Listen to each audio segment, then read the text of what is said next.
Sorry, we'll celebrate another time. That was the text. No explanation, no apology. I sat alone at a table set for 6, the buzz of the restaurant dimming beneath the weight of that single sentence. I'd waited an hour, checking my phone between sips of lukewarm water, nodding politely as the waiter circled back for the 3rd time. It was supposed to be my promotion dinner, my moment, the first real win I'd had in years, and I wanted to share it. I'd planned everything, the reservations, the reminders, even asked Mom about her old 3-layer cake. She said she was proud of me. She lied. The waiter returned, sympathy softening his voice. "I'll take the check," I said, barely above a whisper. $1,780. I paid it in silence, left a generous tip out of habit, and walked out into the cold. I didn't cry, I didn't scream, I just drove, letting the silence fill the space where celebration should have been.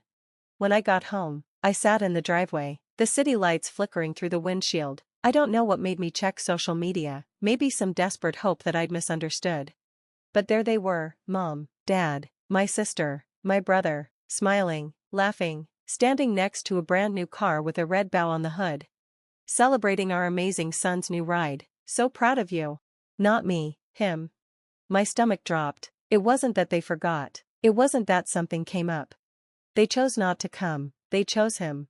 And just like that, something inside me snapped, not with anger, but with clarity.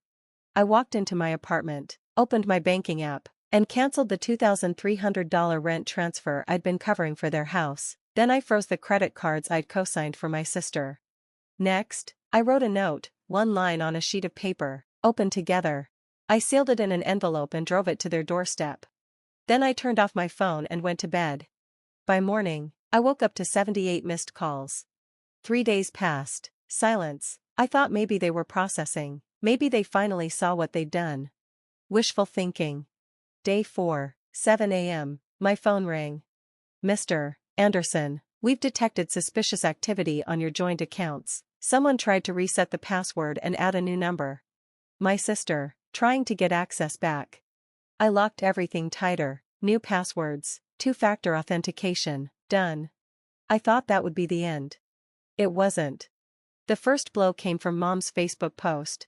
"Family should stick together. It's heartbreaking when someone forgets that over money."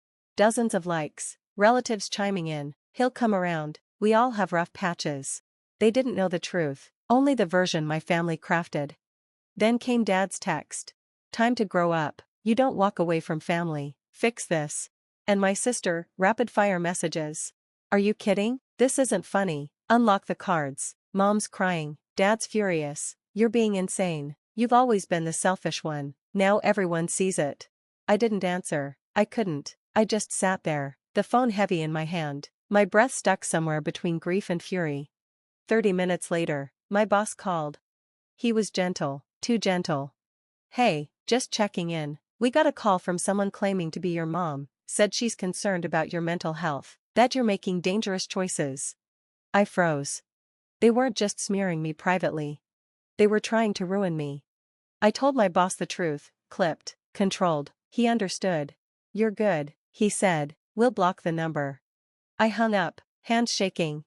That's when I realized, they weren't just hurt, they were threatened, they'd lost their leverage. So they were going to break me if they could. I logged into the old shared family cloud drive. They never changed the password. There it was. A private group chat, without me. "My sister, if he doesn't fold, we'll say he stole from Mom, people will believe us." My dad, texting an uncle, "He's acting out, he'll come crawling back." And Mom, in a DM to my sister, "Just keep saying he's unstable, play the sympathy card." I stared at the screen. This wasn't a misunderstanding. This was war. And I wasn't going to lose this time. I saved everything, the screenshots, the voice messages, the insults, the mockery, every shred of proof. Then I made my move. I created a new email account and wrote a calm, concise message. No rage, no theatrics, just the truth, attached in neat, damning files. I sent it to every relative who'd liked my mother's self-pitying Facebook post. Subject line, "The truth about your perfect family." Within minutes, my phone lit up like a switchboard. My aunt, I had no idea. "I'm so sorry." My cousin, "I feel sick." I defended them. My father's best friend, this is disgusting. They lied to all of us. I thought that would be the end of it, that they'd finally see I wasn't their silent pawn anymore. Then my father left a voicemail. His voice was slow, controlled, ice over fire. You think you're hurting us? You don't even know what you've started. I've got friends too. You won't see what's coming. I replayed it, once, twice, let it settle like ash. They wanted war? Then war it would be. I logged into my accounts, cancelled everything, shut down every joint connection, the rent payments, the credit cards, the automatic transfers. I froze my credit, reported their cards as compromised, and removed my name from their lease. But I didn't stop there. I wrote a brief post online. For years, I supported my family, financially, emotionally. In return, they lied, manipulated, and tried to destroy my reputation. I will not be silenced. I will not be used. I have the proof. I'm done. The comments exploded, messages of support, disbelief, even defense of my family. I answered them with receipts, screenshots, audio clips. Their words, their betrayal. My mother called, sobbing. My sister called me a monster. My father's threats turned to hells. But this time, they were scrambling, unraveling, and I just watched. I thought it was over. But they kept coming, desperate texts, shifting tones, 1 minute, rage, the next, guilt. Then, one message slipped through the noise. Please, just one conversation, just you and me, I need to see you. It was from my mother. I nearly deleted it, nearly blocked her like the rest. But something held me back. Maybe I needed to hear it, one last lie to close the book. Where? I asked. Her reply came instantly, the park, by the old oak. Of course, that damn tree, the childhood memory they'd always twisted to pretend we were a family.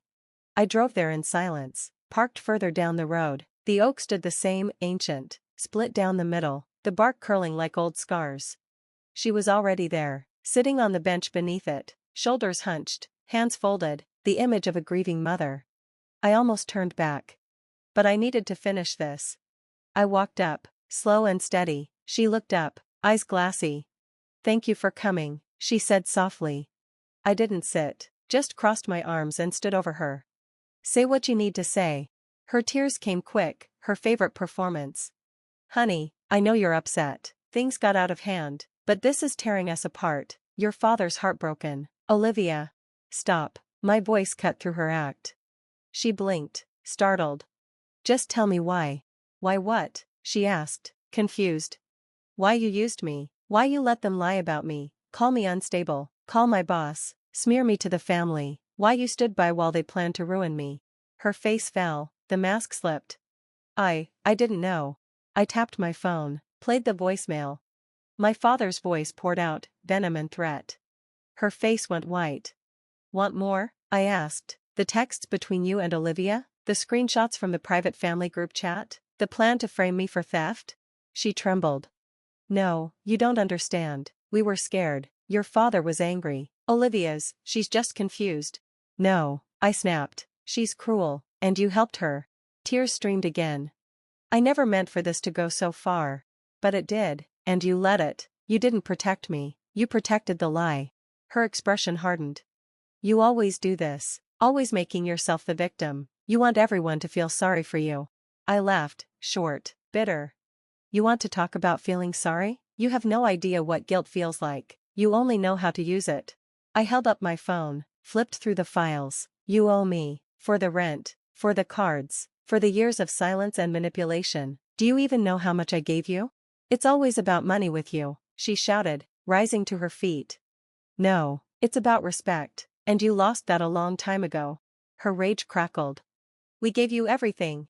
And took everything else. I shot back, and when I finally said no, you tried to destroy me. Silence, heavy, cold. Then she hissed, you can't walk away, you owe us. I stepped back, voice steady. I don't owe you a thing. I turned and walked down the path. Her voice rang after me, shrill, panicked. If you leave, don't come back, do you hear me? Don't you dare come back. I didn't turn around. I won't. My phone buzzed as I reached the car, messages pouring in, some angry, some stunned, some pleading. I ignored them all. Then it rang, a number I didn't recognize. I almost declined. but I picked up. "Hey, it's me," a soft voice, my brother. The golden child, the one they cheered for while I sat alone. I heard everything. "Can we talk?" After I left my mother at that park bench, I knew one thing for certain. They wouldn't change. They'd never understand. They'd never apologize. But what they never expected was that I'd stop needing them. And that was the moment I finally became free. I was done letting them break me. That night, I called the only person I still trusted, Uncle Henry, my father's older brother. He'd always stood apart from the rest of the family, respected in business, feared in negotiation, and immune to my father's influence. After I laid everything out, from the emotional manipulation to the financial abuse, from the lies to the threats, he was silent for a long moment. Then, "How long have you known they were using you?"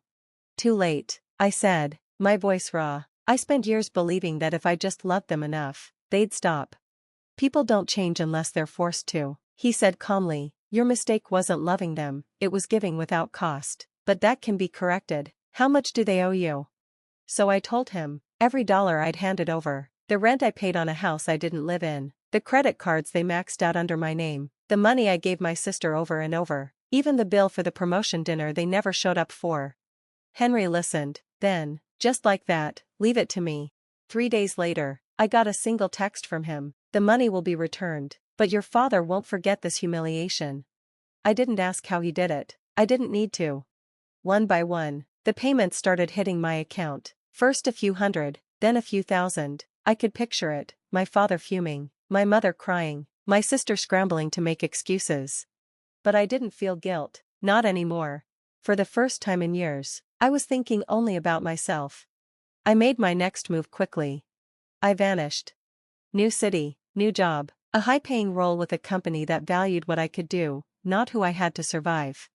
I found a sleek apartment downtown, glass walls, high ceilings, the city lights flickering like stars. I filled it with new things, clean things, no hand-me-downs, no guilt-soaked mementos, no photos, no reminders.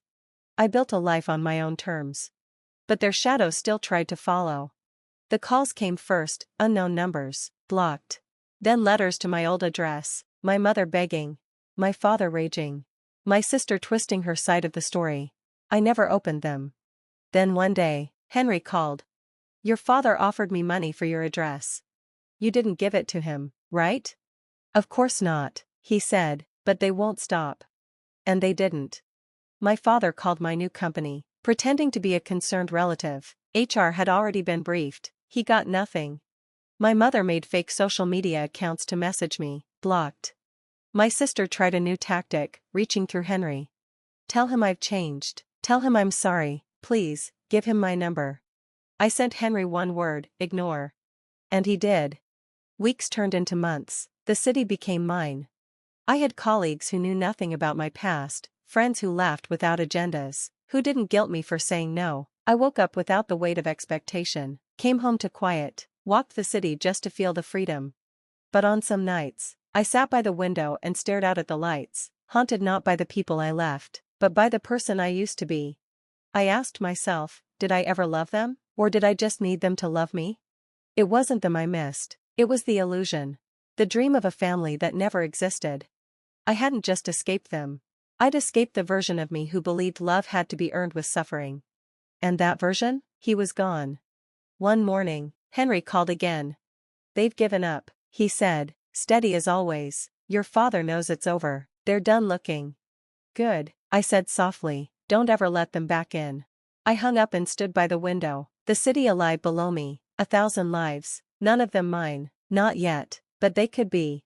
I wasn't their bank account anymore. I wasn't their scapegoat. I wasn't their child. And the best part? They had no idea where I was. Only Henry knew. Only Henry ever earned that right, and he never betrayed it. From time to time, he'd send short messages. "Your father tried again." I ignored him. "Your sister asked about you." I said nothing. And I always replied with the same 2 words: "Thank you." I was free. And for the first time in my life, it didn't feel like escape. It felt like arrival. Like finally stepping into the life I was meant to have, without them.